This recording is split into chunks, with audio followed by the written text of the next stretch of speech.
Šis brīnišķīgais veikals šodien ir vērsts durvis vaļā. Man liels prieks, ka šī vieta ir sakārtota.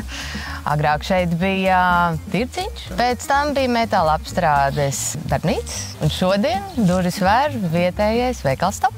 Man patiktos pievērst uzmanību šai fasādei. Tomēr tāda interesanta, vai ne? Pie šī projekta ilgstoši strādāja Diānas Zalānas arhitekta birojas, kas nonāca pie šī koncepta ar šo brīnišķīgo fasādes materiālu, kas, mūsuprāt, ļoti labi iekļaujas apkārtējā vidē. Ir labais, kas tas ir? Skaists materiāls, bet vairāk droši vien par to varētu pastāstīt eksperts. Šis ir šķietcmeņa plāksnītes dekora, kas paredzēts gan jumtam, gan fasādei. Materiāls ir taisīts no cementa, smilts, ūdens un PVA šķiedras, kas padara materiālu izturīgu, ilgmūžīgu un arī viegli kopjamu. Kaut kur jau redzēt šis materiāls, tā bija kuldīga, vai ne? Jā, kuldīgā bija izmantots gan jumtam, gan fasādei. Šajā gadījumā attiecīgi tikai fasādei, jo jumts šeit ir plakanais. Elva, kā ir ar stiprinājumiem šim materiālam? Es skatos, ka tādas skaviņas mazas ir. Jā, princips šī ir ventilējumā fasāde. Tiek likts koka vai alumīnija karkas, pie kura attiecīgi stiprina šīs plāksnītes. Šie stiprinājumi konkrētie paredzēti tam, lai vēja laikā plāksnīte negribētu un nebūtu trokšņi.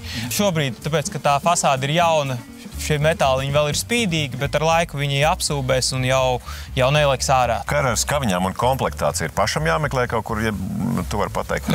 Pašam nekas nav jāmeklē. Ja jūs atsūtat mums projektu, mēs varam sarēķināt ar visām skaviņām, stiprinājumiem. Šim materiālam arī ir tāda specifika, ka nebūs daudz atgriezumu, jo plāksnītes nav liela izmēra. Tāpēc, attiecīgi, viņu var piegriezt, izmantot atkal, un atgriezuma procents ir niecīgs, ja salīdzina ar lielu izmēru plāksnēm. Cik skatāmies apkārt, visur tomēr ir kaut kāds apmetums. Diezgan maz ir tas ventilējumais. Nevarētu teikt, ka ir maz. Tur, kur jaunas ēkas būvē, jau arvien biežāk izvēlās ventilējumās fasādes, un tā ir nākotne. Jo tas mūsu klimatā nodrošina labāku mikroklimatu telpās, mazāk jāmaksā ziemā par apkuri, vasarā par atdzesēšanu. Bet es zinu, ka producents noteikti interesēsies par krāsām šim materiālam.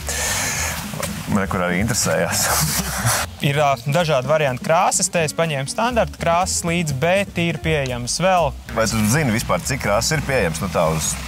Tā ap 10 krāsām. 10? Jā. Var sakot, ir ko izvēlēties, uztaisīt kārtīgi ģimenes strīdu. Plus vēl, lai viss sarežģīti, ir pieejamas divu veidu virsmas, gluda un teksturēta. No krāsām pie formām. Es redzu tāds stūrīts nogriezts, vai šīm plāksnēm arī nogriezts? Pa formām ir tā, ka ir pieejami dažādi tie varianti. Šeit šis romba veids ir populārākais, bet tāpat tās ir taisnas stūra formas, kvadrāta formas. Droši vien ir savādāk stiprina tās formas. Tad stiprinājumi arī attiecīgi savādāk. Nav šie te āķi, tad ir slēpti tikai naglas. Kādos gadījumos tu ieteiktu izmantot šo materiālu arī jumta? Ja jūs gribat kaut ko oriģinālu un tādu, kas neatstās vienaldzīgos, tad viennozīmīgi šis ir risinājums, jo kalpos viņš tāpatās ilgi būs gadi 50, viņš stāvēs jums uz jumta. Elva, kā ir ar detaļām? Ja mēs runājam par fasādi, tad parasti tās tiek taisītas no skārda, attiecīgi veidojam stūri, loksnītes pielaižam. Šeit ir izvēlēts tādas uzskatāmas un platas bet var taisīt arī šaurāk šo skārda elementu. Un tonīti arī jūs paši pielasat klāt? Tonīši, visi tonīši, kas mums ir arī pieejami skārdā. Izskatās ļoti grēzna fasāde, vai viņi ir arī dārgāka?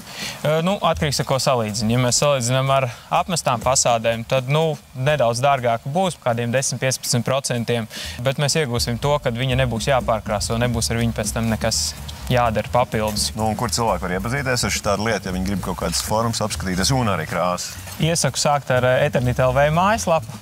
Tur var visu pamata informāciju iegūt, un tad jau attiecīgi sazināties ar mums, rakstot vai zvanot.